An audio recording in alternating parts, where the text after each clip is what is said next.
Nag-utos ng 3-day rally ban ang Amsterdam matapos magkaroon ng pagkuyog at pambubugbog ng ilang mga pro-Palestinian demonstrators sa mga Israeli soccer supporter.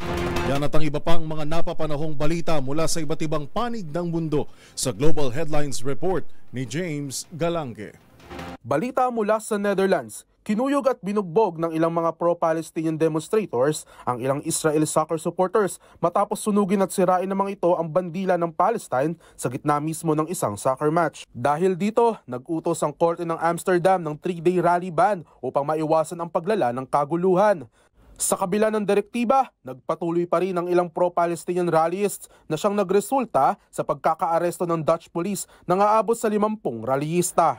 Samantala, balita naman mula sa Amerika. Naitala naman ng cryptocurrency stock na Bitcoin ang record high market value nito na aabot sa $81,000.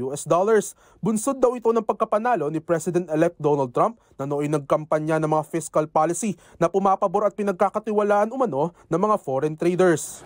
Sa iba pang balita, inilabas na ng Vatican ang pinakabago nitong Artificial Intelligence o AI services na replika ng St. Peter's Basilica, kung saan mabibigyan na ng easy virtual access ang mga gustong makita at malaman ang historical architectural treasures ng lugar, partikular na noong panahon ng Renaissance period. Sa tulong ng Microsoft at Econom companies, naging posible ang pagsasagawa ng nasabing AI-enabled service para sa mga turistang hindi na kinakailangan pumunta pa sa nasabing bansa.